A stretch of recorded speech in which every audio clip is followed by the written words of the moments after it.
sets and give the sketch of like the original costume design and everything. And my first job was to just transform it into the digital form and try to make it work on the metahuman skeleton and learn like how to do weight planning and everything. And yeah, and it was the first kind of the most complicated Unreal project I ever participated in. And interestingly, it continues to be the most complicated project I participated every year after that. Yeah. Yeah, absolutely. And June, what are some of the changes that we made this year in particular compared to last year? You know, things like what version of Unreal are Oh we now yeah, in like and stuff like that. I think it's even more I think it's even easier to say what is the same than what is different. Yeah. Yeah, we changed from 4.27 to 5.2, and we were still kind of pushing to make it into 5.3, but it's still ongoing. But yeah, that changes everything basically.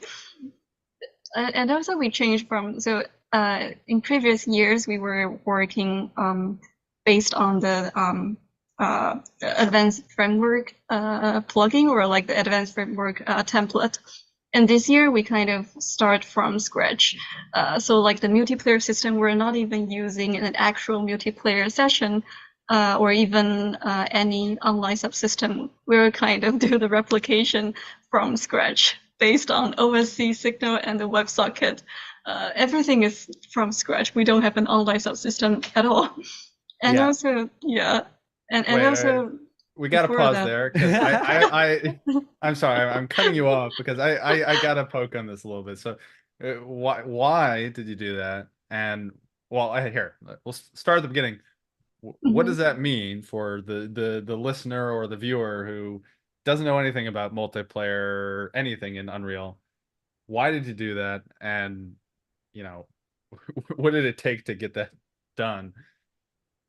yeah, well, there are several reasons, and some of them might not make sense for all the scenarios, but for us, it's kind of all the reasons.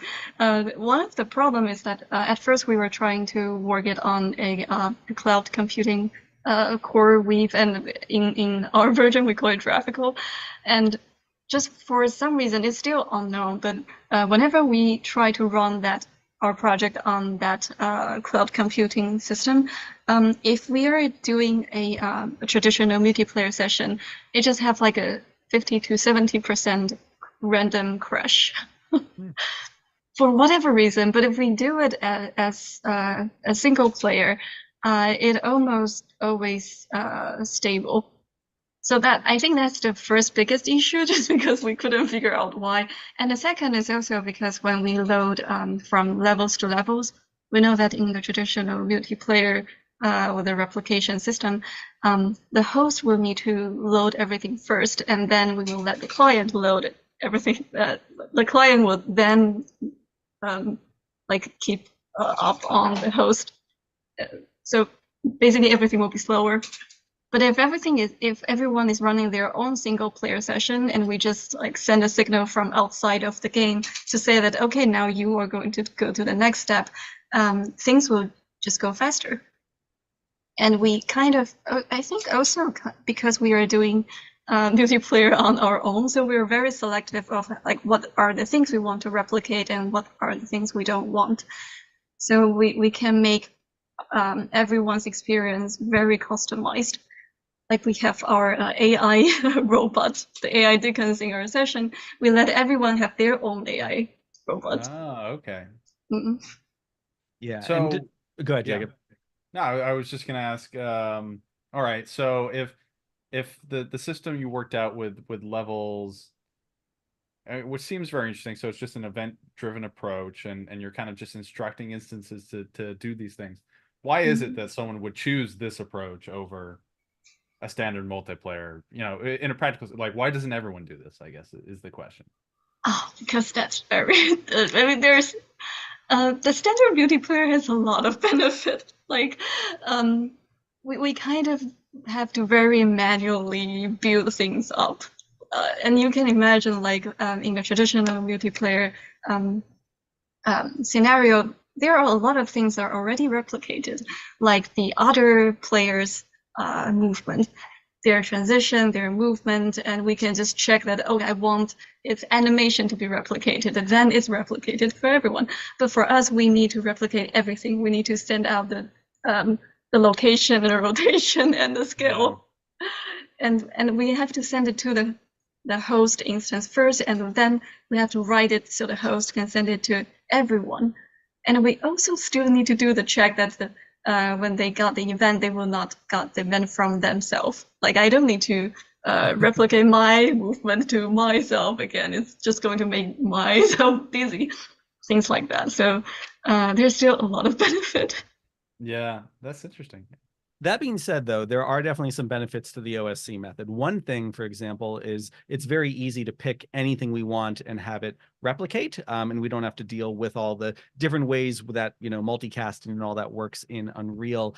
We can also be very specific about how often we're sending data to everyone, really just by using the event tick of our like client host OSC system. So, for example, you know, people use Fortnite like as an example of like 100 people. That's kind of like the typical number of people you can get in a shard of the same experience. We could very easily get more than that by very just strategically dialing up or down the event tick of like how often we're getting everyone's information about where they are and which queues are firing and all that, which is kind of interesting. So in theory, we could have like 10,000 people, but maybe the load of that would mean that everyone only sends an update for where they are like once per second, and then we're like lerping between that. So it wouldn't be great for like a first-person shooter where you really do want that split-second kind of latency, but for a live show, a live concert, where maybe the interaction doesn't need to be quite that responsive, that could work. I also want to call out the fact that one thing that's fun about how we do Christmas Carol every year is that we're always building on the projects that we have done that year. So, for example, when June and I both worked on the Orchard Off-Broadway in the summer of last year, that was the first time where we actually started using OSC as part of a live show. And so with that, everyone who came to see the live show was on CoreWeave, Pixel streaming their version of the virtual version of the Orchard Off-Broadway. And that was the first time we realized like, oh, hey, they don't actually need to be in multiplayer. We can just send this OSC signal to everyone. And as long as they all receive the same signal at the same time, they'll get the cues for when the show starts and when they move from our virtual Baryshnikov Arts Center into the hall. And the cool thing too was that OSC signal, which is very common in live entertainment, was able to do two things. It was able to send a signal to the physical venue as well as the virtual venue. And then after being like, hey, OSC is pretty cool, you can do some, you know, neat kind of multiplayer-esque stuff with it, we kind of took it to the next level for Christmas Carol last year, where we then allowed that to, we replicated our cue board so we could send all the different signals that we wanted from a free application called Touch OSC. So if like the host went down, for example, multiplayer would stop working because we still were using some traditional multiplayer last year. So you'd lose sight of where everyone else was, but we could actually keep the show going by using Touch OSC to continue to send out the cues to everyone of exactly where they should be in the show. And then we went even further with OSC this year. June, what did we do with OSC for our Four Seasons project, which podcast listeners know a little bit about already? So for Four Seasons, we it's kind of our starting point of trying to use OSC to fake the multiplayer experience. So yeah, we use OSC to send the every other player's headset location and rotation to all the other headsets. So basically, we start to fake other pawn or other players in that, and we also use OSC to send out. It's kind of the same, just send out like the host signals for everyone to go to the next location or show a specific, like show the footprint on the floor so everyone know to go there. It's basically like a very simplified version of our Christmas Carol OSC multiplayer system. Yeah. Oh, and yeah, a benefit of that is Alex already mentioned it briefly, is that because in a traditional multiplayer session, if the host go down, everyone basically will be kicked out of the session. So, and that is the moment we lose everyone. But in this session, in our current system, if the host crash or like, everyone will be fine, and we can secretly reboot the host, and we can just adjust the host to be at the like the queue or the status we want it to be, and nobody will notice That's that. interesting. So, what you're saying is that because the clients are standalone and just Mhm. receiving events, it just says, "Hey, I haven't received events," just keeps on going. Yeah. You reboot the host and it's able to start firing those events again, and then all of your other instances just catch on and go from there. Yeah, I think it's also interesting because we are separating our multiplayer signals or into various different little modules. So like our Rococo, our body movement, what is that? The motion capture data is going through a different system called protocast. So even if the host instance is done, the body animation will continue to go on. And our audio is also not going through the any multiplayer session. It's going through Agora. It's and also a separated audio service. So which we used for the first time for the Orchard. yes, yeah. So we kind of learned from there that that's an option. So we use that to replicate the voice. So so if server goes down, everything else will just continue to happen, and we can buy some time to fix it, and nobody will notice until the next queue. And we just have to fix the host, come back to life, and then go to the next queue. And for everyone else, it will feel very smooth, just like everyone else was stuck at the on the air in the air for a moment. But actually, we don't really care about others that much, so Well, it's fine. but things like Agora could also still keep running. So like this hasn't even Yeah. happened yet this year. But if we really needed like one of the actors or anyone to make an announcement, we have like keyboard keys to like unmute yourself, and someone can say like, "Oh, pardon me, ladies and gentlemen, we have a brief technical difficulty. We'll be back in shortly." So we have that ability even if everyone is like disconnected, which is very nice, just for like keeping everyone on the same page and reducing that audience friction as much as possible. Because when we were using traditional multiplayer, if our server crashed and everyone was kicked out, we would just kind of hope they could come back in. And we did actually have a way to do some audio broadcasts as well, using the pixel streaming methods that we had. But it was like it was so frustrating, particularly because when this project lived in Unreal Engine 4.27, it would take forever. Like the Unreal Editor version of the project would take like 30 minutes to open up, and even the packaged version would take like a few minutes to open, even on our most powerful computers. So it's been really nice being in 5.2 this year, where everything is just much, much, much faster. Yeah, that's very cool. Okay, so I totally cut you off when you're going through your list of changes because I thought that was an interesting point we need to chat about. But let's keep going. Like, what else changed this year? Right. Oh, this year, one major change this year is also that we put the actors into the world. So before that, we have Ari as our main actor.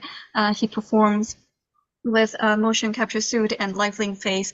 So he's not actually inside the game. He is performing. He can see a screen of himself working 2D on the screen, but he's not like in headset and in the world.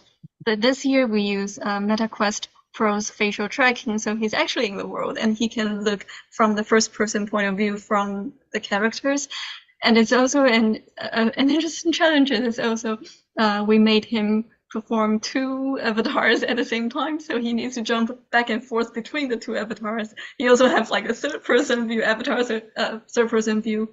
He can perform both avatar at the same time, which is so complicated. I cannot even imagine how it works, but he did a great job. You got to try because this is like all I'm seeing in my head is like Gollum, like It's a lot like Mhm. that, and I think we're gonna share our screen and do a little bit of a demonstration of some of this let's do it. stuff. But like, yeah, you have to imagine you're a puppeteer, but you have multiple puppets and everyone can see you, and that's like another character. And sometimes you're like throwing a black sheet over yourself to make yourself invisible, and like the cognitive load of all the things that Ari has to be doing is really remarkable. So we're always impressed when we're like, "Hey Ari, we're thinking maybe this thing." And David Gotchfeld, who's our director, was the one who wanted to try like multiple avatars this year instead of one avatar. And we're always like really willing for Ari to push back and be like, "You know what, guys, it sounds cool. That's too much." And to his credit, he hasn't said that yet. So, God knows what we'll come up with next year. But so far, he's handling it all pretty well. Mhm. One thing we did to bring down his cognitive load a little bit this year was AI. So June already alluded to it a little bit, but earlier this year we were doing a project for London Tech Week with Vodafone and Infinite Reality, and this was about using in-world AI to have a metahuman who could speak to you and tell you about a car, and have a car configurator and change the colors and tell you about mileage and all that stuff. And so we got really inspired doing this client work, thinking, okay, how could this also work for theater? And one thing that's definitely been a challenge for our actors in the past has been something like, hey, can you guys actually go into the show, like, and make sure everyone's okay and talk to them ahead of time before you're in character, and do kind of like this ushering or house management stuff, which, like, you want actors to really just be able to focus on performing the roles. So the opportunity to say, can we take Ari's voice and capture that with 11 Labs? Can we take all the ways that he performs as Charles Dickens and capture that with in-world AI and add in all this fun information about like Agile Lens and all that? And we've done this live demonstration of our AI Dickens on the podcast for anyone who wants to go back and check that out. But what that's been great for this year is, about 10 minutes before the show starts, we're able to trigger this AI Dickens who comes in, and you can just have a conversation with him. You can speak naturally with your voice or type into a keyboard, and he's aware that he is like a virtual representation of Charles Dickens based on the performance of Ari Tar, and that he's created by Agile Lens. And he can also tell you about his favorite oil lamp from the 1800s. So it's a really trippy experience. How did that feel to you, June, going through that whole process with him? Yeah, that's really fun to chat with AI because I always take too long to chat with him whenever I'm doing like a QA or testing, just staying in that process for way too long. But I think using Ari's voice is really important. Mhm. Before that, how interesting. I mean, the content is interesting, or like the content is the same, but with the robot voice, it just feel like you're talking to a robot. But with I think 11 Lab really did a great job transforming Ari's voice onto the generated content. It feels much more like you're talking to a real person, and just with the mindset that you are actually talking to a robot makes whatever his react always interesting. Yeah, agreed. And it's really trippy the way the training works too. I'll mention briefly that earlier when June and I were doing these experiments, we were both stuck at JFK waiting for a flight all day long. And so we started to dive into things like 11 Labs and training a voice and all that. And we started with a voice that I did, and I just went off in a corner and recorded something. And of course, there was all this background noise from the airport. And what's interesting is that all gets incorporated into the voice. So then when it was generating audio that sounded like me, it also sounded like there was a bunch of people in the background. Similarly, if we took an audio clip of Ari when he bounces between different voices and he's not just playing Dickens, it's weird that you have AI Dickens. He'll be talking and he sounds like Dickens, and suddenly his voice will go very high because it's taking like some information from a little audio clip when he sounded like another character. So it's such a trippy thing to play with. I do want to mention, by the way, too, we are compensating Ari for this. We're not just like stealing his likeness and being like, ha ha, money, money, money. We want to set a good precedent here that anytime you're taking a performer's hard work with, their voice, their likeness, how they've developed a character, that we are paying him for every single show where we're selling tickets and using that. So we hope other companies will do the same. Yeah, very interesting. So what did Ari have to do specifically for this? Nothing. We literally could just go and take like a 90-second clip of him from a previous show or a rehearsal, and that's all we needed to make it sound just like him. It's really crazy. And then there's like places where you put in like sample dialogue, like some of the Victorian language of like, here's the kind of stuff he might say. But it's amazing how easy it is. And by the way, you don't have to be an Unreal Engine for this. Like, you go to the 11 Labs website or in World AI, and you can just start to play with this stuff. It's really remarkable, and I can't believe that we're still so early into this. To imagine where this will be in another year or 5 years is really quite remarkable. Yeah, Yeah. there's a lot of. Oh, sorry. No, I was just gonna agree. Please, I'm sure you have more interesting thoughts than whatever I was going to say. No, yeah, I just want to continue adding on what Alex already mentioned. So there's a lot of fun stuff with training the brain, training AI Dickens's brain, and I think Kevin would probably be the best person to like share his experience up with this. But one very interesting challenge is how to train AI Dickens to not lie. there's an interesting thing that when we asked like when is the next show, and I think his will just start to give random answers like, oh, I Right. know it's today, it's this 8 p.m. and then he will apologize, oh sorry, I was mistaken, it was not right, it's actually tomorrow 7 p.m. and none of that is true. Yeah, So there's how also did a you get weird around thing. that? He, Wait, he wait, wait. yeah, go ahead. Just I how did you get yeah around that after all? Yeah, sorry. I found that, well, I guess, so Kevin is the person actually solved this issue, but I think he just like point a very clear direction of this kind of questions, because I think before that we didn't give any information or any direction for him to go, so he just kind of go randomly. It's today, it's tomorrow. But now he always say that, oh, I don't know the correct answer, but you can check on Agiland's website, or you can talk to Agiland's team, and they will give you the like the time or something. So I think it's when you don't give it any direction, it will just go crazy and go randomly, go creative. Yeah. But yeah, but you just need to point at a direction. It's fun when he very confidently tells you something incorrect, Yeah. or is like, "Oh, I hear the Ghost of Christmas Past is coming. Would you like to meet them?" And I'll be like, "Yes." And he'll be like, "Oh, they're here right now." And you're like, "There's no one there." And he'll be like, "Oh, the Ghost of Christmas Past, I'm the Ghost of Christmas Past." And he'll like change his voice, and you'll be like, "Why are you doing this? We never gave you any instructions to ever do something like this." It's look, man, it's AGI, we're there. Yeah, It wants to lie to you all the time. man. Cool. So, June, should we say anything else about the development, or should we dive right into, what it looks like and all that? Oh, I do also want to mention that this Mm, year we got a lot more helps and developers into yes. this project.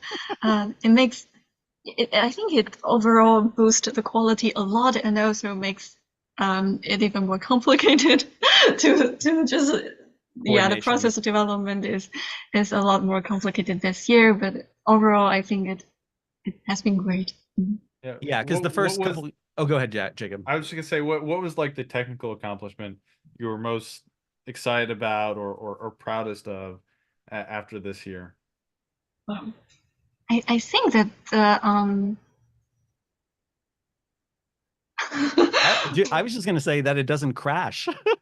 yeah, well, yeah, the stability is next level. I mean, like last year we have like one or two crash per show, and the year before we have three or four crash per show. So this year we have zero crash per show is already amazing. I think every aspect has its I think this year's light and the transition is totally on a different level compared to the last couple of years. Um, Definitely because we have more people like Dante. They made a great job making the levels and all the smooth transition. Like it's now fade in, not just jump in. That is for me very. It feels very different to have that kind of like detailed touch on the transitions. And also, I think that the control of the avatar and with uh, now we are finally able to let Ari be in the world and perform with his own face, not just like because Ari has been requesting it for a couple of years. He always wants to interact with the people in the world, real time, and actually be able to have the eye contact with players. And this year, this is finally true. Yeah. Yeah, for a performer, it can be very weird to be like, I know I'm surrounded by virtual people, but all I'm looking at is a weird meshed version of my face. And in Ari's case, the best we could do was like, we'll buy you some 32-inch TVs to like put around your room, and you'll have like some general idea of what direction everyone's in. But he was alone doing live link face with people floating around him. And so, last year, at least we were able to give him someone to talk to. So Debbie was a part of it as the ghosts. But even that, it was still a live link face, still kind of detached. And we were still having a lot of pre-recorded elements, especially because we had very little time to set everything up last year. And the development team was super small. It was like June, myself, Rob Lester, a couple other people who came in for a moment, but it was small. And so we were leaning a lot on things that were pre-recorded pre-recorded mocap data for the bodies. Debbie was only controlling the face. There were even scenes that were just technically complex enough that we would just trigger a sequence to make that happen. So yeah, so this year for the entire thing to be live, nothing is pre-recorded. Debbie and Ari can see each other. They can see the audience. They can interact with them. June and the team put together this great system where at any moment the audience can like send messages to everyone. We did discuss at one point, because we're all kind of ghosts as the audience members, that it would be a Ouija board, which is fun, but imagine what a nightmare that would be for like every single message you want to send, like 1 letter, 2 letter, 3 letter. So there is just like a keyboard in VR, and of course your regular keyboard if you're in desktop mode, that you can send messages that everyone else can see. We were really worried about content moderation, but luckily there haven't really been any trolls or, you know, bad folks yet. That's good. Was that a real concern going into this year? Just given that you were on the marketplace, or because I don't know if we ever shared the conclusion to that saga. Because at one point you were talking about, hey, maybe it will get approved for Epic Games Marketplace, maybe it won't. Do you want to share more about that? Yeah, I'll catch us up a little bit, then I'll have June kind of bring us to the finish line. But we definitely, you know, for those who don't remember what we talked about in previous podcasts, we did submit, you know, basic stuff to the marketplace early on, just to see like, hey, what's the process look like? How do we get through all this? We talked a lot with Rob Lester, who I mentioned worked with us before, because he has an experience that's also made it through the whole marketplace. And we realized a little bit late in the process that if we wanted to be able to distribute like a key, for example, and say, hey, anyone who's going to join the show, you know, buy your ticket and you'll get this key, and then you can go to the Epic Game Store and download it, that was actually really complicated. Like we needed to get everyone's Epic ID, which is of course a long string of numbers, and that was just going to be so much friction that by the time the show started, we were like, it's going to be a lot easier just to do a Google Drive link. The problem with that, of course, is that, you know, it's a few gigabytes. It's not like 20 gigabytes like it was in previous years, but for anyone who doesn't have the fastest internet connection to say, oh, hey, the show's about to start. Ooh, you didn't update to the latest build. Go to Google Drive and download it. We feel bad about that. So the reason we wanted to get on the Epic Game Store and Steam was because of the ability to patch it, you know, and be able to have it only update what needed to be patched and not do the whole thing over again. June and the team did put together a nice little system that is checking, that's always telling people whether or not they have the latest build, but it did feel like we weren't going to have a way to do this in the Epic Game Store until I'll hand it off to June and say what happened. Until when was it? Last Friday? Like a week ago. Yeah, yeah, long. like last Friday. Basically like 2 weeks after we start the show. We finally passed the check, so we are finally in the live stage and finally able to publish our build. Yeah, and I'll just share my screen just so everyone can kind of see what it looks like in the store. Because again, we thought we were going to be trying to like distribute keys and do this whole private thing, but it turned out that Epic was actually much more supportive of this than I think we were anticipating. So if you guys can see my screen right now. So here's like the dev branch of when we were trying to get everything set up, and it was just, you know, very specific users like June and myself and a few others who could access it. But then once we had everything approved for like this private dev level where everyone could have individual keys, we realized it was actually very easy to then just go and publish it, and whoops, it's actually launching, and making it available for everyone. Let me try to come back to where it was. It's so easy now. It launches so easily. Screenshot of you on the front of the page from 3 years ago. Yeah, I know. Yeah, that's very old. The Agilens YouTube channel where we're broadcasting all this is mostly just a couple unboxing videos of me from a long time ago. Yes, Charles Dickens, I hear you. Got like the whole project running right now. Okay, I just want to go to the store. Go to store page. Cool. Right, so here's the store page. It's public. Anyone can search for this and find it in the Epic Game Store. We did have to do some finagling with like how the release date worked and all that. But to Epic Games' credit, like no chance this is going to be on Steam. Like we tried to go through that process and it was super complicated. When we submitted this to Epic, they were very thoughtful. Like we were nervous about like, does Epic want like a cut of the ticket sales and all that? They actually commented on it like, hey, it looks like there's a page people need to go to purchase tickets. and we thought, oh, this is the part where they say like they need a 30% cut. They were like, we would recommend that you have a little box in here that says like, here's where you can go to buy tickets. So like they actually were trying to make it easier to create like a little HTML where, you know, you go to the page to do all this stuff, which was very cool. And we were worried about like the AI. Tim Sweeney had already said like, we don't care, it's totally fine. And I also like the fact that when we first submitted this, their response was like, hey, it's a live show, like how do we access this, how do we make sure this is approved?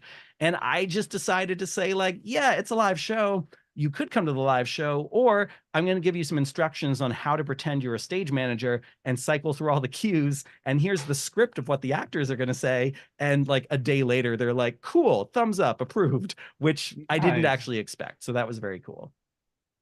So there was an actual human that actually had emotions and read what you sent them, is what you're saying. Yeah, Nice. that was cool. I also want to give a shout out to June, who solved the weirdest problem, which was when we finally did get on the Epic Game Store, we found that if you just launched it directly from the Epic Game Store, our whole multiplayer system wasn't working. We couldn't send queues or anything. And so then it's like, oh, so now we're telling people like, okay, you can download it from Google Drive, or you can download it from the Epic Game Store. But if you do download it from the Epic Game Store, you need to find where the actual build is and then click on the exe or one of our batch files. And like that was additional friction. But yeah, June, what did we learn about what happens when you launch directly from the Epic Game Store? Yeah, right. So that was actually a simple problem, but I just didn't realize it has that. So if we launch from Epic Game Store, it actually adds on some just additional launch parameter. It will start with like checking if you are logged in and if you have your app ID and etc. And because we, in our game, we also use launch parameter to trigger several things like the server IP, like the server port or the OSC port, those kind of things. So because I didn't expect that launch from Epic Game Store will add those launch parameters. So I only said that if the launch parameter is none, we'll have like default set of launch parameters. And then, or if the launch parameter is something else, then I will specify this and this and this. But because Epic Games will add their own launch parameter, so there's either none and it's not my launch parameter. So it's just mess up with our IP, our OSC port and system. So noticing that, I just have to remember to make the launch parameter still true if we launch from Epic Games Store. Gotcha. That makes sense. That makes sense. Because if you ever look at like the shortcuts that they install on like your desktop, there's a bunch of stuff in there. But do Yeah. they make you use like are does Epic Games have like requirements against things like or about like having anti-cheat or like any sort of wrapper? Did they make you change your executable in any way to upload it? No, I don't think so. I think it's pretty flexible. And also I tried to upload some batch files and I was thinking maybe they will block the batch file or Yeah. like maybe they will block. Oh, and also we have like an additional exe inside because we use like some Node.js stuff made from A10 and with another colleague, Marshall, who And they just let that yeah, fly. There's they like just let it. Just We a are Node.js file that launches. yeah, we're even like launch the like an additional batch file to launch an additional Node.js exe from inside the game, and everything just upload and just there. that's surprising, honestly. I would have Yeah, thought they'd have some pretty crazy scanners yeah, uploading content. But hey, yeah, surprisingly free. well, Cool. did maybe they looked at like the age of your account and stuff like how old was this account, Alex, that everything was uploaded to this that had to factor into this. Yeah. So just to keep chugging along here, June, I don't know if you have the editor pulled up, but I thought we could just show very briefly what the Yeah, I project have looks it. like. You know, especially I know a lot of people who watch the podcast, they are, you know, getting started with Unreal Engine development. And I'm sure a lot of people assume that all Unreal Engine projects from professionals, I guess we're technically professionals, are like super well organized. Everything's very, very clean. And to be fair, we did clean up this project significantly from what it looked like last year and the year before. We did like a big GitHub migration. But just to give a little sense of, what this looks like, just to zoom out a little bit, is there's some things that like only the actors can see that just helps them like position themselves. There's some things only the audience or the crew can see. There's all these different levels that get turned on and off. So we're not using world partition or anything like that. Let me just toggle like a bunch of these on. And we've got a whole queue system that Josie masterminded for putting together how we like move from one spot to another.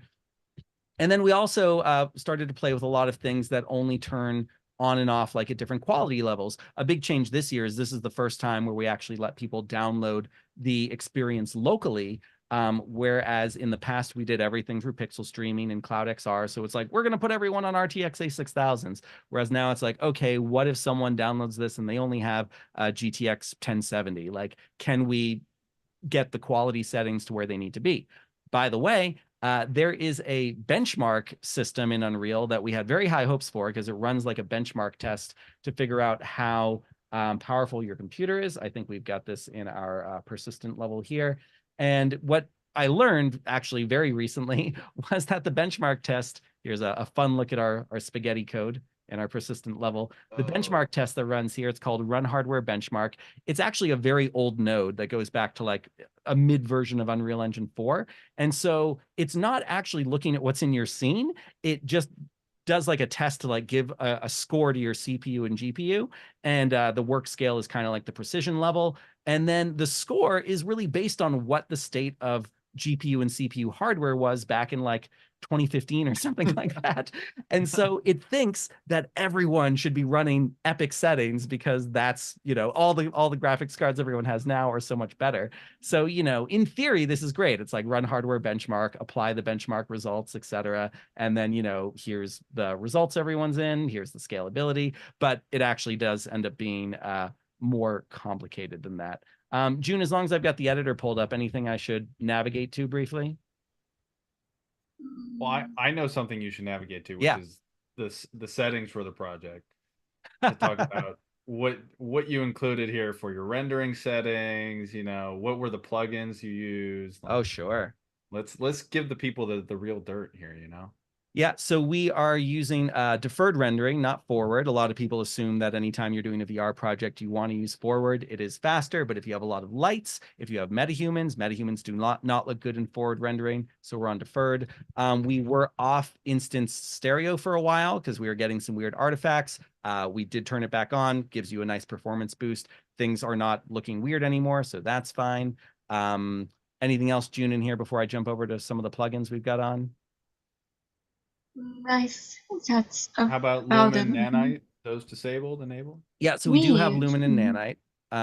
We Mm. are turning off the post-processing and global illumination settings, though, because it's caused some weird artifacts with the baked lighting. One of the reasons we wanted to get to 5.3 was for instanced stereo with Lumen and Nanite. Didn't quite make it there. We did get it working in 5.3, but then there were some other things that we still needed to get working back in 5.2. Still happy to be in 5.2. One thing I like to point out to people for anti-aliasing is that if you're using something like DLSS or the AMD equivalent, which I always forget the name of, which we also have in here, you need to make sure that you're not using temporal super resolution because those are all basically competing with each other. You can either use TSR or DLSS or something else. And so if you're going to use one of those other ones, you can either have anti-aliasing set to none or temporal anti-aliasing, which can still contribute to the other settings. That's something I like to call out to people. Most times when I see people using DLSS, they still have that set to TSR. So some of the plugins we have active include, let's see, installed some basic ones. Here we go, Fidelity FX. So that's a DLSS alternative. So we're not sure if it's working properly because we don't know anyone that doesn't have an RTX card of some kind, but we do have a switch that checks to see is DLSS supported, and if not, it will use the AMD Fidelity FX Super Resolution. We have the Meta XR plugin enabled, which we need for face tracking and eye tracking. That was giving us a bunch of headaches with SteamVR not working. We had the MetaHuman plugin enabled for some of the MetaHuman animator stuff we were doing, but then once that's all processed, that can be disabled.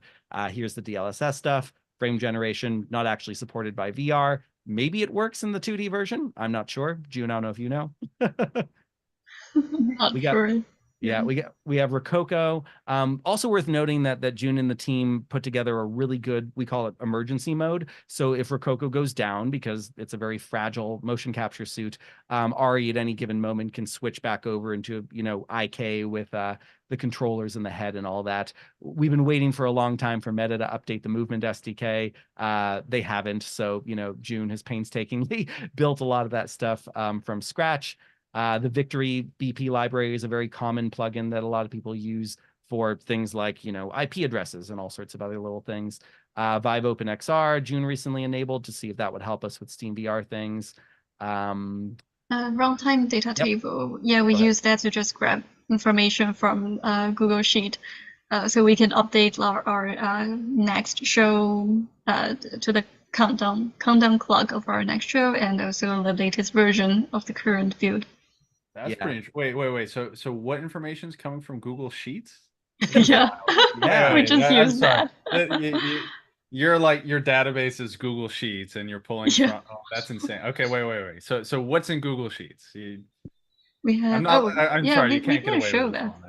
Yeah, I might have the web link handy. Yeah, do you have the web link? I can That's pretty Yeah, cool. and find this it. this is another Mhm. thing that we first did another project. One of the first projects June and I worked with was a VR training thing, and we actually had a connection to Google Sheets that would like take data from people answering like multiple choice questions and getting everything that way. Oh, that's What's like a the nice name? survey system, huh? That's Yeah, pretty cool. June, what's the name of that file? I just want to It's 2023 showtime. Oh no, ACC VR showtimes. ACCVR Showtimes. There we go.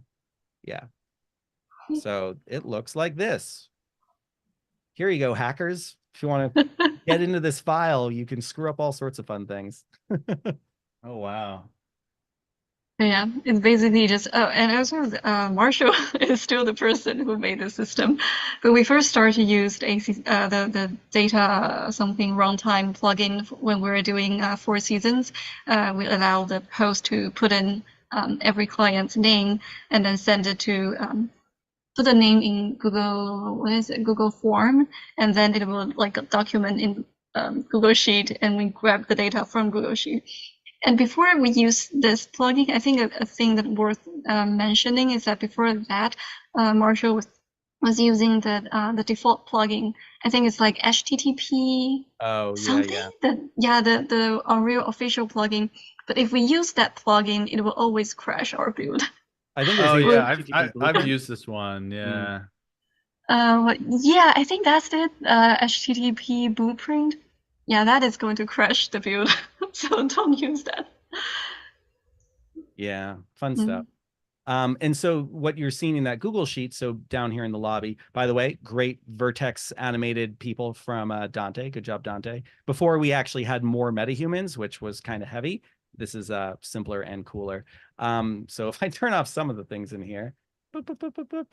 Oh, I forgot that it's like manual visibility, hide selected. Let's turn back on the Dickens house. So everything you're seeing in that Google Sheet, we access for the show times, which is in a couple spots like here. So this says when the next show is going to be. There's another one over there. And then there's a thing up here that accesses the version in the Google Sheet, compares it against the version you have, and will tell you if you need to update. Thankfully, in the Epic Games Launcher, it does it automatically. But for anyone who is downloading from Google Drive, it will tell them if they don't have the latest build.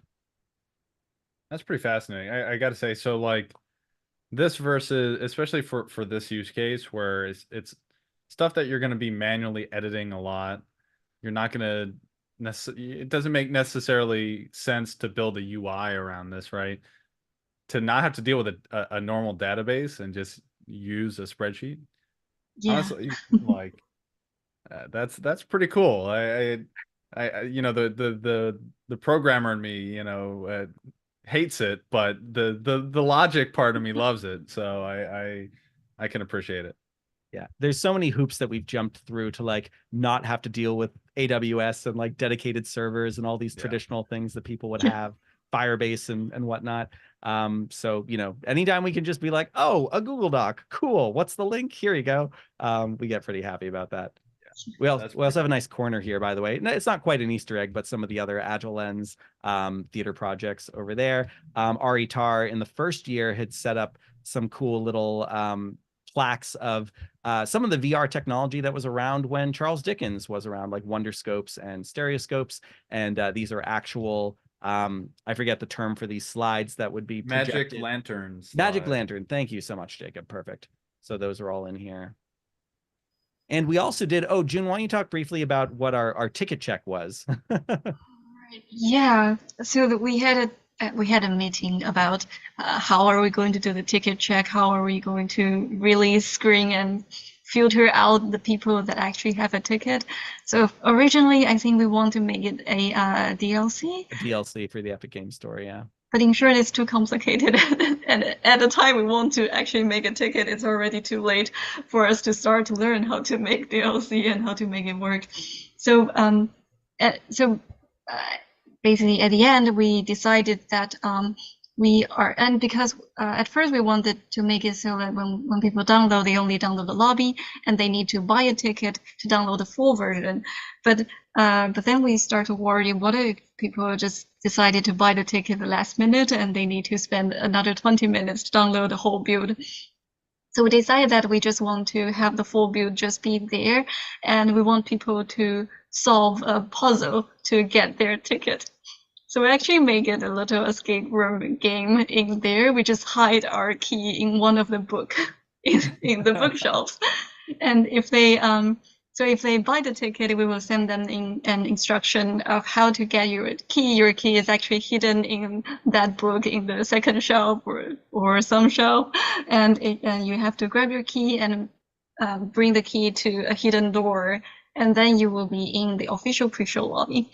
And we also think that if someone just did the effort to flip all the books and find the key, maybe they just deserve to see the show. Yeah, they shouldn't have to pay. They worked hard. I thought for sure you were gonna say it was a Google Sheet. I'm gonna be honest. I thought for sure you're gonna be like, yeah, we just make up passwords in a Google Sheet and just send them out. Like I thought for sure. Oh, we But no, did that's also pretty have a cool. That's pretty password clever. to Yeah. bypass everything. That's fair. No, that's pretty fun. Well, you're kind of leaking this though. We got to make sure this doesn't come out until after the last show, right? When is the last show Well, out? We have a 7 p.m. show Eastern Standard Time tomorrow, then a 10 p.m. Eastern Standard Time show Saturday, and then Sunday will be an all day long pre-recorded live stream. So that's Christmas Eve, of course. So we'll have, selections of our favorite streams. Maybe there will be a little bonus Easter egg in there of something from years past.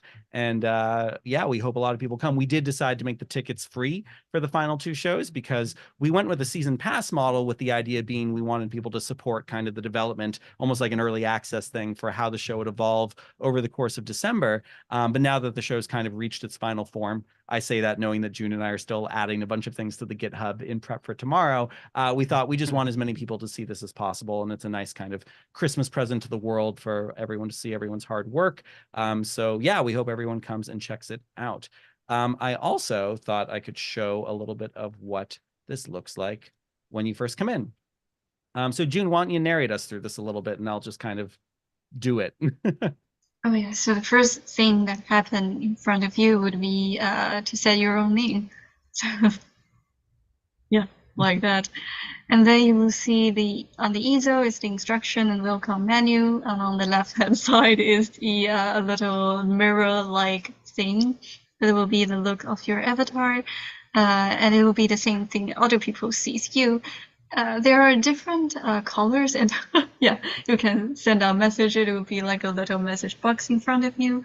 And when you're saying something, you will be bright yellow, just so everyone else know you're saying something. Yeah, and on the left easel is the instruction of the non-VR users.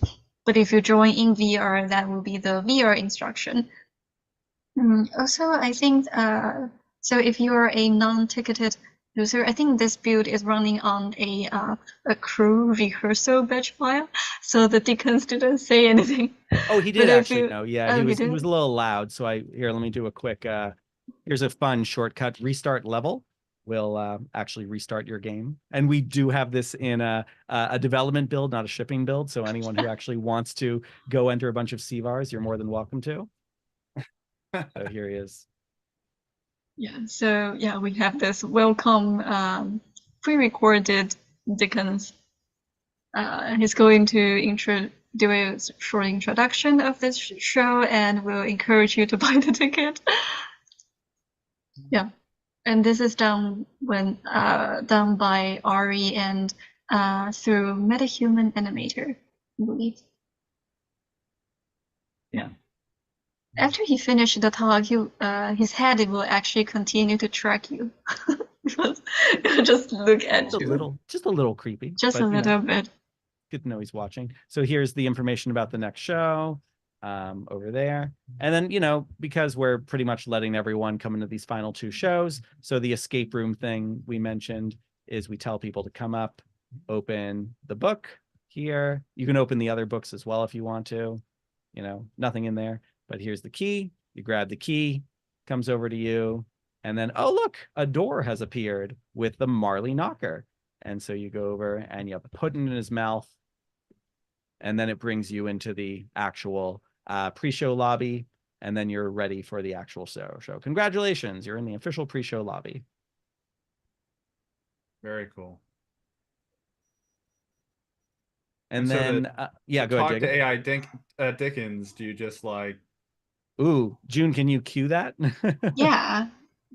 So June has a host build going, so she can actually make things happen.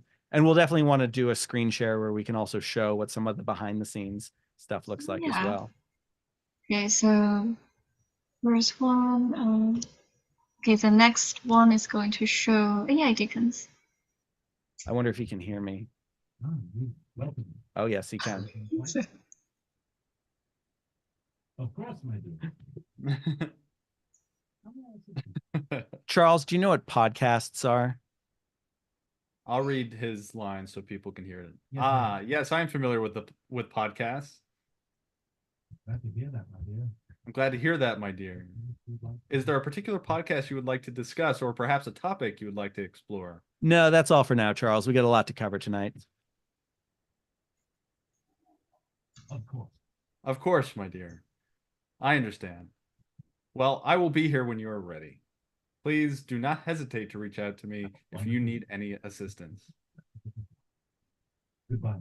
Have a wonderful evening, and I hope you enjoy the rest of your performance. Yeah. And so these other little lens flares you see floating around, these are other people inside the multiplayer experience right now. Normally, one of it is me. Yeah. Let me see. Yeah, so that's moving. There we go. Crew. There's the crew. Yeah. And I can talk to you. Oh, right. Yeah, let's see the crew say something. Hello. Yeah. I am scared. Oops. Yeah. You send out your little messages. Scared. Cool. Okay. And then if the show was now about to start, can we show a little bit, even though we don't have Ari here, a little bit what it would look like when Ari enters the household here, the Dickens house lobby? Yeah. Let me just trigger the next cue, and well, we cannot move Dickens there, but we can show Scrooge. Yeah. And so this might be a cool moment to maybe, if June, if you want to share your screen once you have like Rococo up and running. Yeah. So I'm obviously doing everything the way like an audience member would see it, but let's see a little bit behind the scenes. For those who are audio listeners, all I've seen so far is Scrooge T-posing next to a podium. So, yeah. I got to see where this goes. Well, I need to upgrade my plan. You have to upgrade your plan? Yeah. Oh, that's funny. Yeah, how about we try something else? And yeah, well, June, should I update my plan? Should I show a little bit of the camera system for a moment? Oh yeah, that would be great. So throw a ghost in here too, and I'll show a little bit about how we're trying to do the live stream this year. Let me transition everyone to London so we have more space. There you go. And so I will show the ghost. Okay, so all 3 characters are in the scene. Oh, there we go. Yeah. So we got a Marley, a Dickens, and a Scrooge.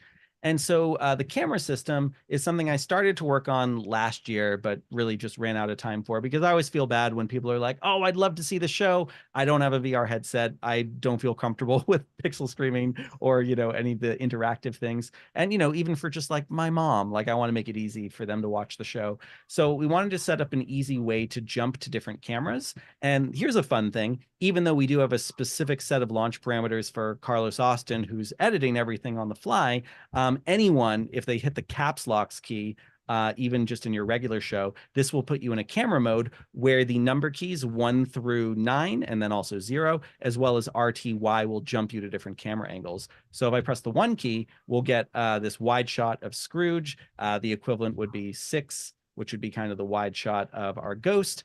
2 is a little bit closer, right? And then 3 becomes kind of an interesting over the shoulder shot. So we're doing all this based on bones and like where bone locations are and jumping to different locations. Oh, there we go. We got a little bit of So a pose. this all changes as the scene progresses. Exactly. So it's finding the different bone locations and then doing everything relative to their bones. And if at any given moment you want to do like a clean back and forth, if you press the space bar, it'll do kind of like a clean swap. So same thing over here. If I'm in like the wide shot over here, so, equivalent, Oh, wow. equivalent. And then if I want to do, stuff with Dickens, then I've got him over here as well with RTY. So this is meant to make it much easier for our live streaming team to get good shots. We also have key 5, which is kind of just like a nice rotating aerial. And control and shift will actually lock the cameras in certain locations. Oh, here we go, Rococo. Yeah. So we got some Rococo data streaming through. Lovely. Definitely not Ari's performance. And the VCam stuff is cool. So VCam, for those who don't know, is something that runs typically for, virtual production shoots. It's a way to take like a phone and then treat it as an actual camera, and it only runs in the editor. So next to me, I have a laptop that is running the editor and has VCam open. And then over here on my other phone, I can pixel stream into that computer. And Jackie, who operates the VCam during the show, we actually set up the VPN. Jacob and I had a big VPN discussion a couple of weeks ago. And so Jackie is able to VPN into my local network. So when she opens the LiveLink VCam app, it thinks that she's on my network and she can very easily connect to it. So right now, if I move the camera around here, I am actually, just like walking through the space. So this is using AR to kind of move. And at any given moment, if someone watching the show were to press the 0 key, that actually gives them kind of a dampened view of whatever I'm doing, or usually Jackie is doing with the VCam, which is kind of cool. So if she's, moving up and trying to get like a nice close-up of Scrooge or whatever, doing this in kind of a touchscreen way. So, I'm trying to get a nice shot of Scrooge, and I'm right here, and then the camera is gonna, make its way over to there as well. So it's just kind of cool that this is something that is designed for the live stream team, but anyone can be doing this as well. So this is meant to make our YouTube streams much more dynamic than they typically would be. Any questions on that, Jacob? I mean, I think that's really cool. Like how long, or let me say this. What do you think the advantages were from the perspective of the people putting on the show of having a more curated view here? Because you have all the keys. Like, are you worried that they're going to miss a moment? Do you feel like this is like, and do you have any information about like what sort of views people were using the most? Do you have an intuition maybe on what sort of views people were using the most? Well, whenever someone goes to one of these views, their pawn is actually being moved. We're not jumping them to cameras. We are putting their pawn there. So we can actually see if people are using these views by noting like, oh, hey, someone's in camera 5 because they're rotating around the scene. We're also going to have scale. So you'll also get a sense of how people are, changing different scales a little bit as the show goes on. Yeah. that's all a very fun way, I think, to experience a show. Also, if you don't like, there's times where you got to cover some ground. And if Ari's like, this way, everyone, and you got to go for a walk. And if you're not the kind of person who wants to use WASD or an Xbox controller, just knowing that at any given moment you can like snap right over to, where Scrooge is or something, is definitely handy. So as you can see here, even though Scrooge is moving around, we're getting kind of this dampened view that moves with him. But for our live stream, we'll typically, freeze the camera and try to get a shot there. And then when we need a different shot, then we'll jump over to, a new location. Oh, and here's a cool way we're using pixel streaming this year. So June and I set it up so that there are all of these cameras actually running on CoreWeave in the cloud. So Carlos and everyone else actually is able to see what all of these procedural cameras are seeing at any given moment as kind of a video village. So then Carlos has kind of a view of all of those. And then he knows, oh, hey, if I cut to this view of, Dickens right now, I know what it's going to look like. I think it's going to be a good shot. Cool. And he's not just kind of guessing like, oh, maybe the shot will be good, maybe it won't be, et cetera, et cetera. How good was the synchronization there, given that you're kind of sending these cues, separately to each client? Good. I don't think anyone's felt like they've been lagging or the latency has been perceivable, right, Jin?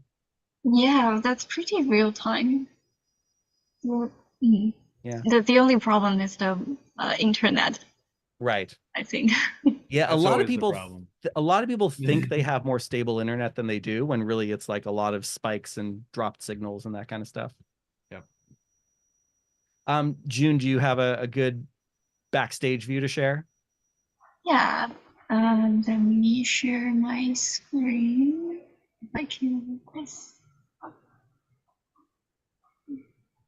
optimize. There we go. Yeah. Yeah. On the right hand side here, this is the host build, but we actually make it just the same as a client build, more because it's easier for debugging. So we just need like one host view to check everything is working. So in host here, we actually is able to see like how many client audiences we have right now.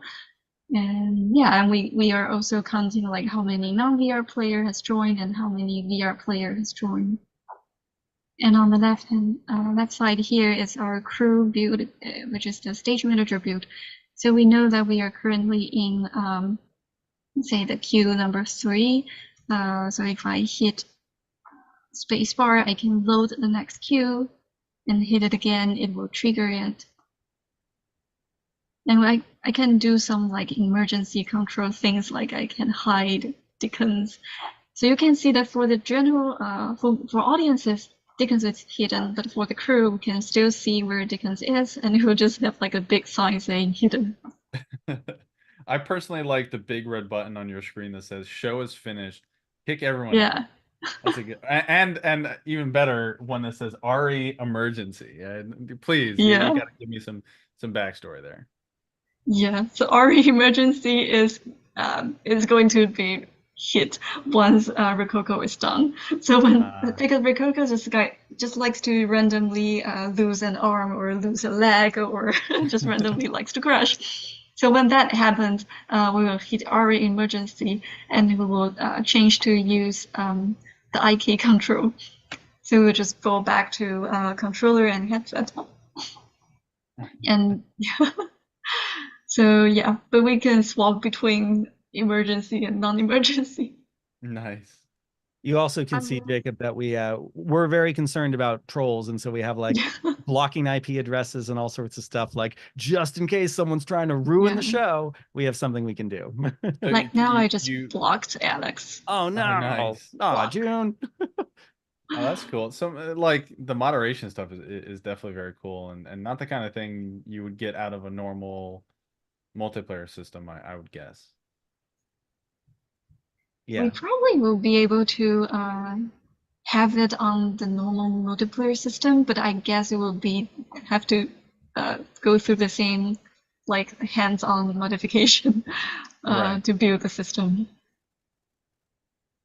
That's very cool.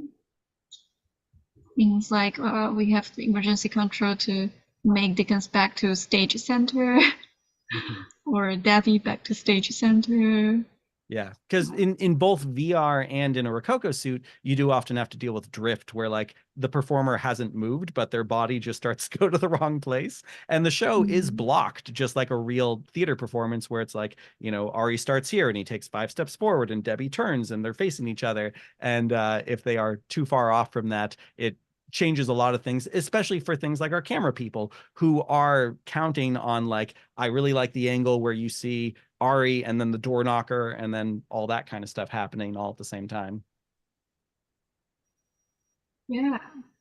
And last thing is we have different actor for Gabby and So yeah. I'm curious with Ari's system where you mentioned he's like going back and forth between multiple characters.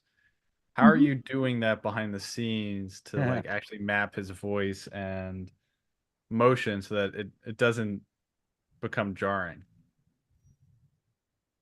Yeah, we're still figuring out how to do the spatial audio. So we actually are just broadcasting his audio in a non-spatial way. It's just like the general 2D audio for Ari. As for the animation, we have the thing. So actually, Ari's pawn is the same pawn as everyone else's pawn, and we are just attaching his pawn to different head location Uh, on Dickens and on Scrooge, or so on with a third point of view. with the character he's not part of, just switch to IK? Is that or like a Oh, fixed animation? yes, that's it. Oh, yeah, because we're okay. None of us are in our review, so it's hard to show. But yeah, so when Ari is in Dickens, Scrooge will be freeze to his last pose. We Okay. have we have some discussion about like how if we want to make it fall back to a idle animation or we want it to fall back to just like freeze, and because I think at first we tried the idle animation, but it's kind of weird that when Scrooge is doing something and when he jumps back to Dickens, Scrooge will just quickly stand up and lerp into Yeah. idle animation. Yeah. Well, yeah, it's more because if you want to make it beautiful, it's too much work to to do like 30 different idle animation. So Jacob, we just are you fall back to freeze. yeah, Jacob, are you familiar with the improv game called Freeze? No. So this used to be on things like Whose Line Is It Anyway? And everyone who's ever done improv in like college or whatever, there's a game where you're doing a scene and then usually two people, and then someone else will yell freeze, and both characters will freeze their position, and then someone else will go and tap someone on the shoulder, assumes the same position, and now what was, oh my Uh, God, you're going to kill me, is like, now we're going to go in for a big hug or something like that. So then you change the scene. So there's a little bit of that Ari uses here, because as he jumps back and forth between the characters, they will freeze in the last position that he left them in, and he'll do that for these very tender moments sometimes, where Dickens is pretending to be Belle and the hand is reaching out and Scrooge goes and like touches the hand, and so Ari has to set all of this up as he jumps between the different characters. June, should I try launching either as Debbie or Ari just to show a little bit what that looks like? Yeah, it will be fun. I think either will work.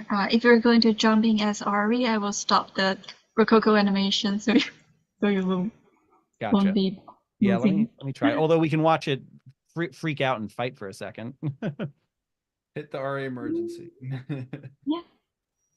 Yeah. So one thing we do a lot of in Unreal Engine, which I wish I learned about a lot earlier, is using batch files. So if you've got a bunch of different variables and parameters in like your game instance, then you can have a batch file that calls on all of those and says like, we are doing a rehearsal right now. So skip past like all the ticket checks. This person is going to be launching with these quality settings, or as an actor or as a crew member. And so, you can create a batch file just with a simple notepad kind of setup. And I think I did show a little bit of that stuff when we were talking about pixel streaming the other week. But it's a really useful way to make sure Unreal Engine is launching a build exactly the way you want it to. Yeah, we can show it briefly. It's a little secret. So we just use things like actor equals to true and use something to change the port and specify like this player will be client or host, and if this build is going to be RE, things like that. Yeah. Okay. So yeah, I set it to be the emergency mode. So now if you're jumping, you should be able to control the avatar with controllers. Okay. I might be in a weird wonky build because it's not launching at the moment. Let me try. Oh, here it goes. Whoop, nope. No, it's not. Let me try again. Launchy, launchy, launch. Oh, actually, I can try to launch as Debbie. Yeah, go ahead.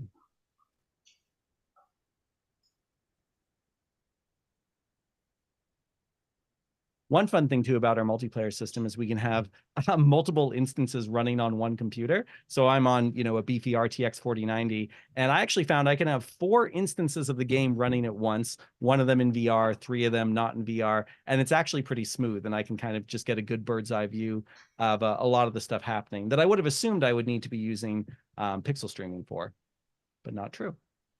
Yeah. Very cool. Oh, we have Josie in the chat. Josie wants to know, can I exclude things using a batch file? Well, that's just, I think so. Yeah, that's the same as like pick things through batch file, right? Yeah, I think it's the same idea.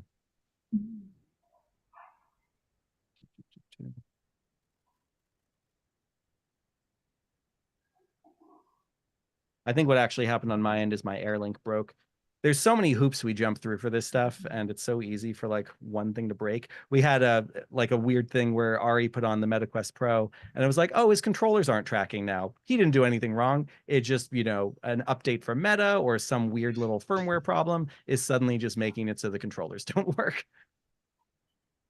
So You also had a lot of fun with Steam VR. Yes, Steam VR has been a nightmare because we know so many people, of course, who have a Valve Index or Vive, or I was testing with a Vario XR3 over here, which not many people have, but we want, of course, this to work on as many headsets as possible, and we were getting crashes and black screens, and it seemed like one thing we started to do a week ago was try to translate all the OSC face data, eye and mouth tracking data, because that would actually allow us to disable the Meta XR plugin. But then we had Wit on our team testing a build where we weren't asking him to test Steam VR. We just wanted to know if he was getting a DLSS crash, which was like a weird thing we were troubleshooting. And then he's like, oh, no, the crash is gone. Everything's running fine in my Valve Index. And we're like, wait, what do you mean everything's running fine in your Valve Index? He's like, yeah, look, here's a screenshot. Everything's fine. And we're like, wait, so you are in Steam VR and it's working? And he's like, yeah, what's the big deal? It's like, wait, we haven't gotten Steam VR to work yet. That's incredible news. So this week has been a lot of trying to figure that out and make it consistent. What's been the biggest challenge? I mean, you guys launched on a ton of platforms, or different devices, different ways of accessing it. What was the biggest pain or the biggest challenge and all that? What do you think, June? Well, I think the biggest challenge is Steam VR. Yeah. I think the different headset it's really making it challenging. Like just the fact that they have different buttons, and we still have problem with like the VR controller binding on Steam VR. But overall, I think it's fine. Almost, I still think like 90% of the things kind of just work because we're. Also because we're targeting only at PC VR, not like standalone VR. So in theory, we are just making one .exe, and that executable is able to handle everything in theory. It's tricky because we have, obviously we love desktop VR and we want to be able to use Lumen and Nanite and all these incredible Unreal Engine features. But a lot of the people who have shown interest in the show have been like, oh, well, how can I just run it standalone? Nice job, June. For anyone who can't see, June is acting as the Ghost of Christmas Past right now, and you can see some of the IK stuff. And June, do we have face tracking there as well? Yes, but I am very dark in the scene, so I'm going to change myself to. Yeah. We also have like a rehearsal light. We can turn on a light just to make it easier for everyone to see everything. Oh, no, we kind of closed it actually. Yeah. Oh, we did? Oh, did we disable it? Yeah. Yeah. Yeah. So here's June coming up to the camera as Marley and is waving at us. our audio here. Yeah. And yeah, so this is, it's like this kind of stuff. So much of the stuff is out of the box for like our friends at, Ferryman Collective, who do a lot of live VR theater in things like VR chat. There's all this stuff that comes out of the box when you're using an existing platform. And we have ended up painstakingly building a lot of this from scratch for Unreal Engine because those tools don't really exist yet. So I'm very, very proud of June and the whole team for everything they've accomplished. And I should also mention, like, no investors, like no one's come on board and been like, I want to give you guys $1 million to make this happen. So we're really doing this in a bootstrappy kind of way. Certainly hoping that it leads to more projects and bigger projects, but it's absolutely been a labor of love so far. Yeah. I mean, it shows, and every year it's gotten better. Yeah. In June, I, for some reason, just can't launch Airlink right now. That's a thing that happens. Do you want to try relaunching as Ari just to show a little bit of what it looks like to jump back and forth? Oh yeah, sure. Cool. Yeah. It's good to have multiple headsets for testing. Like, I mentioned the Vario XR3, Quest Pro, Quest 3. I got a Vive in the other room. We've got a Vive X or Vive XR Elite. June has a what's it called? The Vive Focus 3. Focus 3, yeah. Yeah, because all these headsets are going to behave a little bit differently. And one thing that, like, I honestly don't think we're going to fix before tomorrow, but it's good to know, is like people have reported when they open this with a Valve Index, SteamVR is working, hooray, but the controllers are rotated like 90 degrees. And it's like weird. And there's not a super easy way to just run a check to be like, is someone using the Valve Index? If so, rotate controllers into the correct position. And even if we could do that check, because we don't have a Valve Index, we don't know like exactly what that rotation should be. So it's very difficult to get all this working for multiple platforms. I do wonder if by this time next year, we'll be talking about how we ported the whole thing for standalone headsets like the Vive Focus 3 and MetaQuest 3 and that kind of stuff. Or the Apple Vision Pro. Or the Apple Vision Pro. That would be pretty cool. I'd love to say there's a tabletop AR version of this that you can just drop in the middle of your living room and watch it as like a little diorama thing. One thing I'm hoping to get working by tomorrow that isn't working at the moment is I really love the way things like Tilt Brush work, where you can like grab and move around the world and scale the whole thing up and down. And I did a little test a few months ago where this all felt really good with that, but I didn't know if that was like a default movement system we'd want to have. So maybe by the live show tomorrow, we'll have a little like checkbox you can hit inside the menu that will allow you to activate like tilt brush mode and decide, do you want all the characters to look like they're 100 feet tall, or do you want them all to feel like they're little action figures on your desk?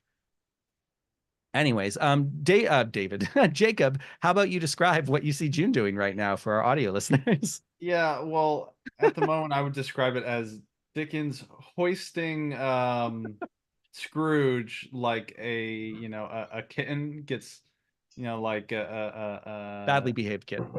Yeah, it gets, like carried by like the back of the neck by its mother kind of thing.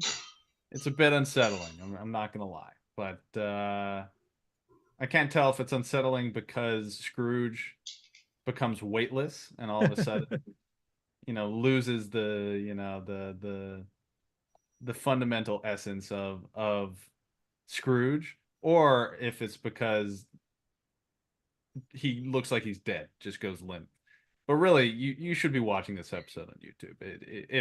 If you have the ability, jump onto YouTube for the end of this so you can watch these demos because they are pretty fun.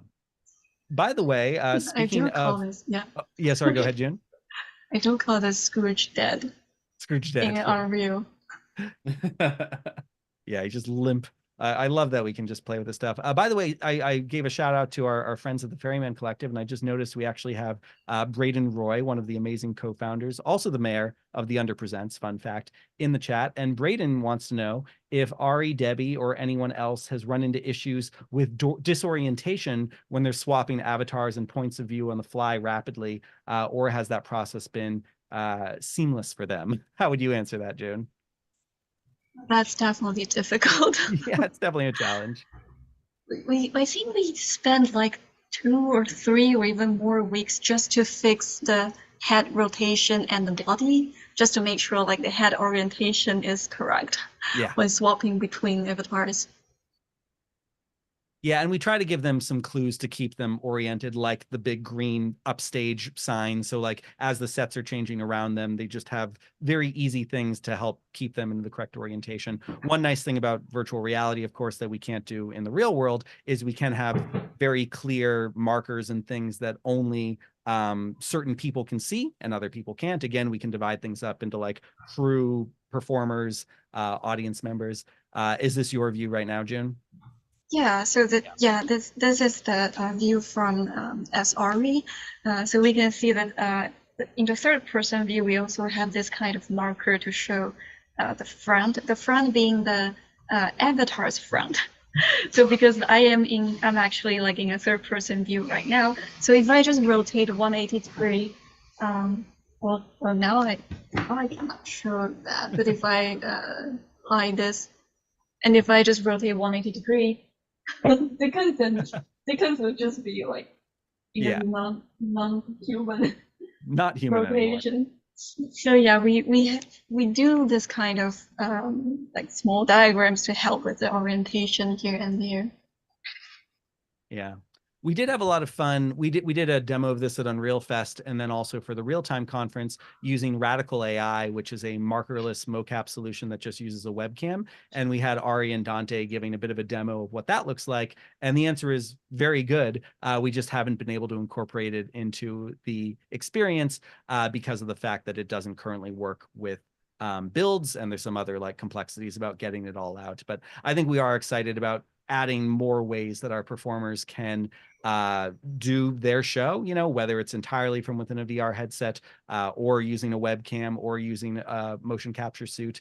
It's nice that there's more and more options that are affordable and easy for a performer to do from the comfort of their living room. Yeah, I'm so frustrated with Meta because some of the IK stuff they have is really, really excellent. And they've brought a lot of it to like Unity. They have not done any of it for Unreal Engine yet. And the stuff that they have done for Unreal Engine has very poor documentation. So, you know, it hurts me to think about how much June and some of the other members of our development team have had to build a bunch of things from scratch that do actually exist. We just haven't been able to access them. Oh, fun little thing too is when Ari jumps back and forth between Scrooge and Dickens, there's kind of this little like spirit Niagara particle effect that we can see there a little bit. Yeah. So if you're watching very closely, you can kind of almost feel like it's Ari's soul jumping between these characters to possess them. It looks like Dickens is about to kiss Scrooge or something. There's like a little bit of a yeah, it's very intimate scene you're showing us. Yeah. Yeah. So for the past couple of weeks, our Rococo suit has been down, and Ari and Debbie have both been entirely in VR. We did manage to get Ari all the wires he needs to manually repair the Rococo suit himself. And so for Friday and Saturday, hopefully we will be in full body mocap, and you won't just see them standing up the whole time. That'll be fun.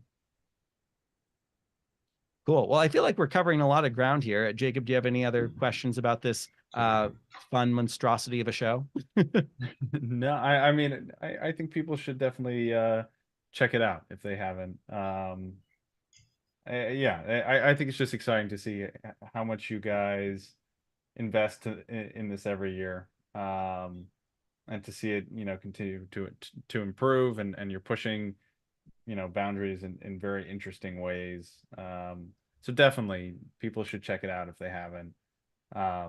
Or, you know, if you got a nice checkbook, you know, maybe sponsor next year's performance. Look, if you don't want to do the shameless plug, I'll do. You know. Thank you, Jacob. We'll give you a commission for anyone who comes on board and is like, yes, take $12 as a I'll give gracious you donation. yeah. I'll send you pizza. No. Yeah. But you know, the thing is that it's a fun way for us to take a lot of what we've learned over client work over the year. And the goal really is to be able to say, hey, Ferryman Collective, or folks who, you know, act in other shows and in things like Mozilla Hubs. We were doing stuff with like Onboard XR and WebXR. Other people from other theater companies, whether they are involved in tech or not, we want to be able to give them these tools and have it be as straightforward as possible for them to put on their own shows. And we're just dog fooding it all right now. We're doing it ourselves. And one of our goals for 2024 is to get these hands into the tools of other performers and creators, and for us also to crank out a lot more quick shows that maybe take a week to produce rather than a couple months. So quick question as we kind of, close things out here. Given that this is an opportunity for you guys to explore new things inside of Unreal, or try things, for the first time, I'm gonna ask both of you to maybe point to what was the most surprising thing you learned about Unreal Engine in the process of building this year's Christmas game. And June, why don't you start? Unreal is always full of surprises, I think. Most surprising thing. Well, I think that I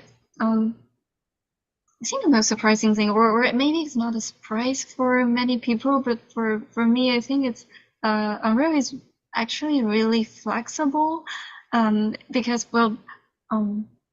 we kind of Frankenstein a lot of system to build our system, and it's really good to be able to find a plugin that can do OSC and find another plugin that can do WebSocket client, and then find yet another plugin that can do WebSocket server. We are kind of Frankenstein like all these kind of systems and even Google Sheet into our system to make this happen. So quick on that, June, one thing we didn't mention was like one thing we were really nervous about was we thought we were going to have to ask everyone who came to the show to like manually open ports on their router, which would have been a nightmare. But a lot of the logic that the team built that was done for that kind of system using OSC and port forwarding and all that was able to be brought over to like a WebSocket system, which did not need that. Yeah, I mean, none of our team are like very networking experts. We're just kind of try and error and found, oh, this method doesn't require port forwarding. Great. So we're just like trying to make it happen, and then we kind of made it happen. And I really put surprisingly, it gave us a lot of like flexibility to combine with different systems, I think. Yeah. Cool. I would say Unreal Engine is a minefield, and no matter how much you learn about it, there will always be things that have you banging your head against the wall.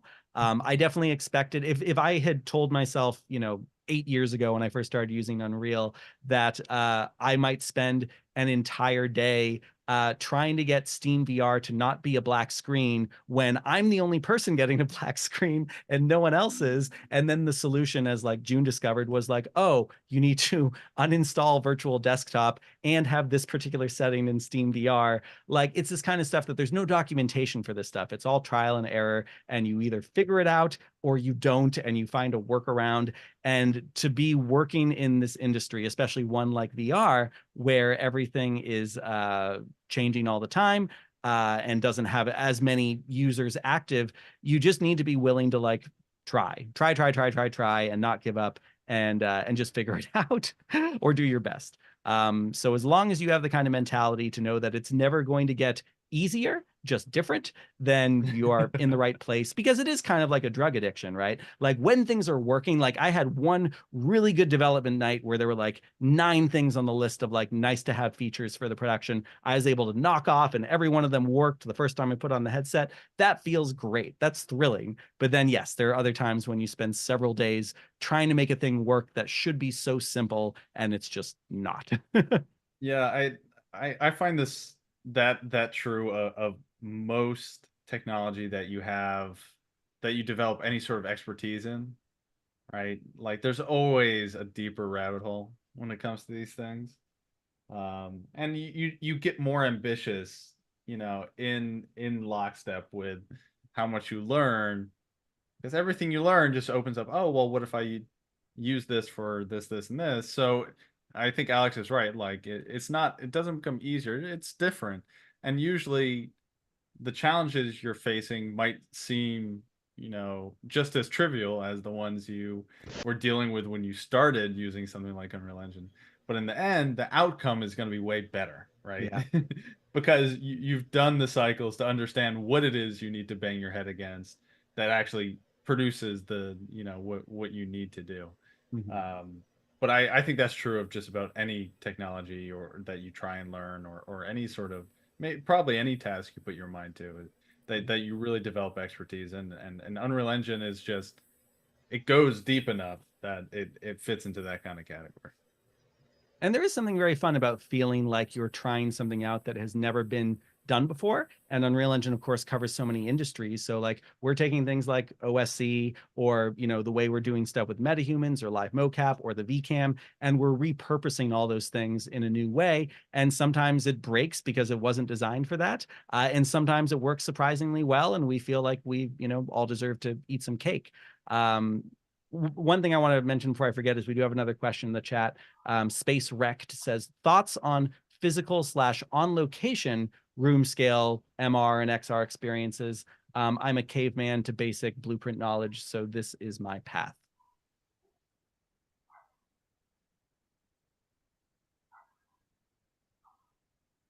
Do you want to answer that?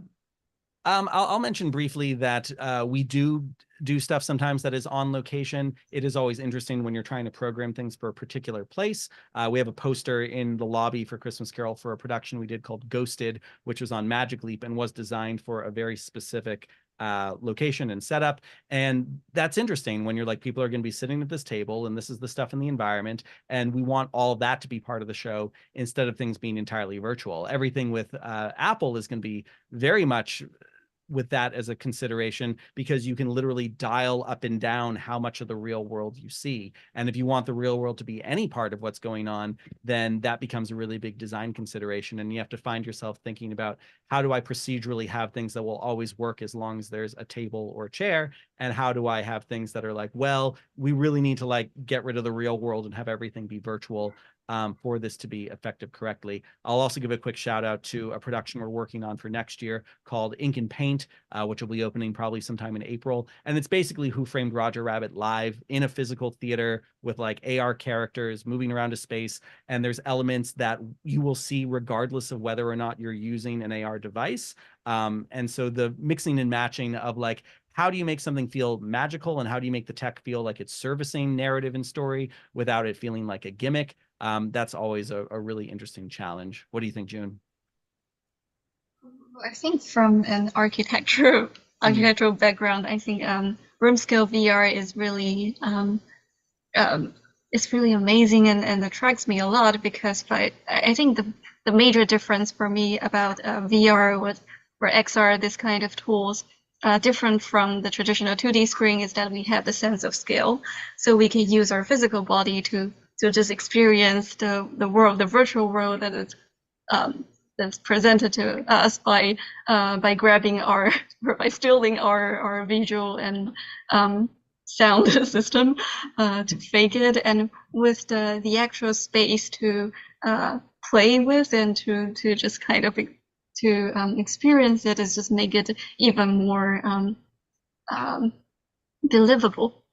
So yeah, and like the Four Seasons project we briefly mentioned is the full room scale VR project. That I think gives room scale is an understatement there. yeah, it's a what is like 5,000 square feet garage scale or like yeah. Yeah, well, I do hope there are more that kind of project. Yeah.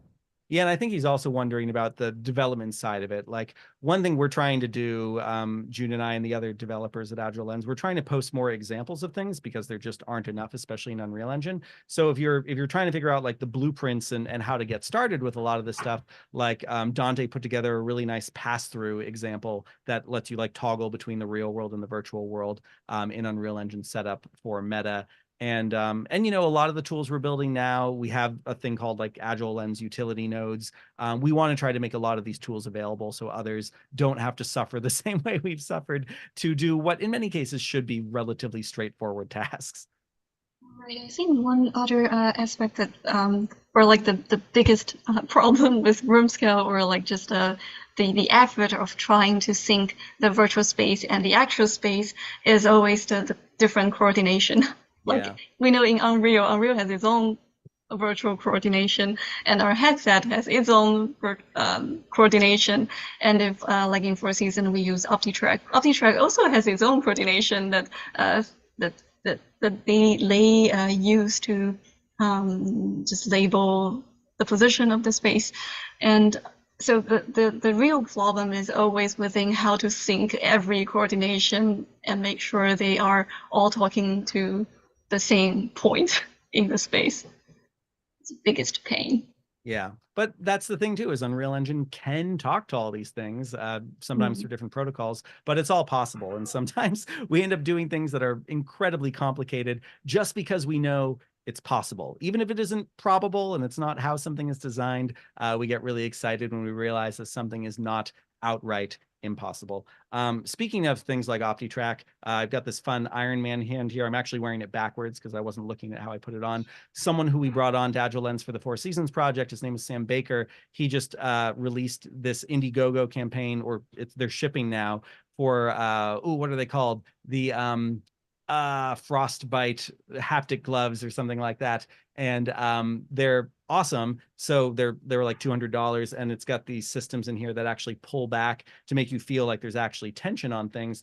And also on top of here, I've got the Vive Ultimate Tracker, which is one way that this can detect where you are in space. But like, this is a new piece of technology that might be able to replace all the stuff we're doing with OptiTrack. Because if you have 5 of these, they all know where they are in a relative position to each other. And so we could put one of these on the heads of 5 different people in a MetaQuest Pro. And in theory, all that data could be shared, and it's all inside out. So then, no more need for $300,000 in OptiTrack equipment, maybe. So it's interesting with the Four Seasons project that we're going to have opportunities to keep doing R&D as new software, hardware, et cetera, comes out to kind of stay on the bleeding edge. And hopefully it will inform all the fun, wacky theater projects we do as well. Yeah. Awesome. I feel like this has been a really great deep dive into what you guys have done here. Obviously a ton has changed. Any final thoughts here before we wrap up the podcast tonight? All I'd say is tenacity, and just reminding people that like you got to be willing to push through when things aren't working, or find workarounds. Like if something actually is giving you a headache for 3 days, jump over to something else. I practice something I like to call productive procrastination, which is I try to have like a list of like 5 to 10 things where it's like, maybe this is the most important thing and this is the least important thing. And I might jump over and procrastinate from the most important thing by doing the least important thing, but it is still something that needs to get done. And then like, no matter what, something useful is happening. And just by making your brain tackle different kinds of problems, which is very easy to do with how widespread Unreal Engine development is, I think it's a good way to solve problems, even if they aren't the problem you need to necessarily be solving at that particular moment. It also really helps to have a good team. So this year, having more people to work with, June and I have been able to expand to a lot of other really talented developers. Even if you're remote, having a good Slack or Discord where you can all, share ideas and bounce off each other and get other eyes on something, that makes a huge difference. But it's all worth it. It's all worth it when you get to say you made something that is super exciting and maybe the first of its kind. Maybe it feels a little bit like we're the early days of ILM or Pixar, where we're like touching all these things, thinking like, maybe this is a thing, maybe it's not. Oh, cool, there's something here. Let's keep going with it. And please, everyone, do come see Christmas Carol, Friday, 7 p.m. Eastern Standard Time, Saturday, 10 p.m. Eastern Standard Time, Sunday, live stream all day of pre-recorded content. We'll leave the YouTube chat open if people want to say hi to us or to each other. That's all I have to say. June, how about you? Yeah, that's probably about what all I want to say as well. But I want to shout out to our other people in the dev team. Thank you, Dante and Josie and Arike and Sarah, and also all the crew members that are not dev team. sorry if I miss anyone, but Steph and Jackie and Carlos and John, and we also have one new camera person. Sorry, I forgot the name. John. But His name's John. oh, I already had John. I thought we have a John. third It's one. John Carl. Oh, there was another one. Yeah, you're right. I'm sorry. I don't remember There's the name one either. more, but the very first one. Yeah, and of course Devin. I'm sorry, Kevin and David. Everyone should Combine their go name. to xmascarolvr.com/credits, or when you come to the show, we do have the credits roll at the end when we take you back to the lobby. So yeah, it's been a really wonderful team. We're really lucky to be among such awesome people. And sorry, Sam Baker, it's called the Bifrost Pulse VR Haptic Club. Definitely want to give that a proper shout out. It's super cool. Everyone should check it out. Yeah, and please come see the show.